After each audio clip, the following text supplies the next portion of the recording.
কার্শিয়াংয়ে বেড়াতে গিয়ে বাগনানের ইঞ্জিনিয়ারিং পড়ুয়ার রহস্যজনক মৃত্যু। জানা গেছে মৃত পড়ুয়ার নাম সপ্তনীল চট্টোপাধ্যায়।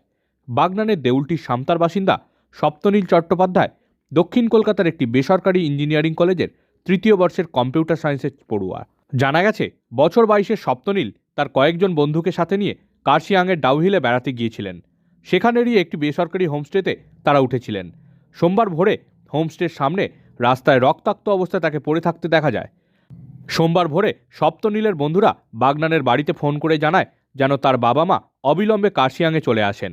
ভিডিও কলে এক ঝলক তাকে দেখায়ও। ঠিক কী কারণে মৃত্যু সে বিষয়ে এখনও কিছু বুঝে উঠতে পারছেন না সপ্তনীলের পরিবারের সদস্যরা। অবিলম্বে প্রকৃত সত্য উদ্ঘাটনের জন্য পুলিশি তদন্তের দাবি জানিয়েছেন মৃত পড়ুয়ার বাড়ির সদস্যরা। একমাত্র ছেলেকে হারিয়ে শোকস্তব্ধ গোটা পরিবার। ওই তো ওর বন্ধু ফোন করেছে আমায় ভোরবেলা, বলছে আন্টি আমায় ক্ষমা করে দাও, তুমি এক্ষুনি এসো ফ্লাইটে করে, আমি টাকা দেবো, তুমি আঙ্কেলকে নিয়ে বাড়ির যত আছে সবাইকে নিয়ে এসো। বললাম কী হয়েছে রে, নীলের কী হয়েছে, নীল কোথায়, নীলের কী হয়েছে, তুমি এক্ষুনি এসো আন্টি, তুমি এক্ষুনি এসো।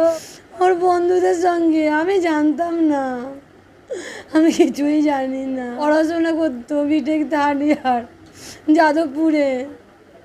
ওর রুমমেট ওই আয়ুষ্মান, নিউ জলপাইগুড়িতে মনে হয় একসঙ্গে তো গেছিলো, মানে নিশ্চয়ই আয়ুষ্মানই নিয়ে গেছিলো, আমি জানি না, আমায় কিছু বলেনি।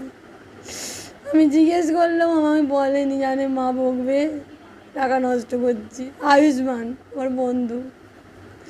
আন্টি এক্ষুনি এসো, আমায় ক্ষমা করে দাও আন্টি, তুমি এক্ষুনি এসো, তুমি পারলে ফ্লাইটে করে এসো, আমি টাকা দেবো, আঙ্কেলকে নিয়ে চলে এসো আন্টি।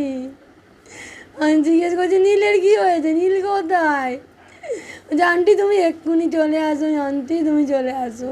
আমি কিচ্ছু বলিনি যে এরকম ঘটনা, শুধু বলেছে এক্ষুনি হয়েছে। আমি কি বলবো, আমি ওই তো ওরা সব বলছে, আমার জায়েরা বলতে পারবে, আমি জানি না, আমি জানি না, আমার জায়েরা ছিল। হ্যাঁ, তদন্ত তো হওয়া দরকার।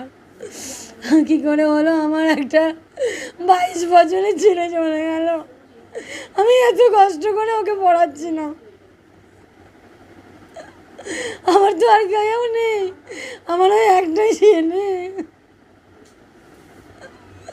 ওকে নিয়েই আমার আশা স্বপ্ন। মা বললাম মা সুগারের ওষুধটা খাও মা, লাস্ট বললো মা ডাক্তারবাবু কি বললো আর কি বেলায়, মা তোমার সুগারটা বোধহয় ফল করেছে, চকলেট রাখবে একটা 10 টাকার, ডাক্তারবাবু কি বললো শোনো, একটু টেস্ট করাও, আমাকে জানাবে কি বললো ডাক্তার।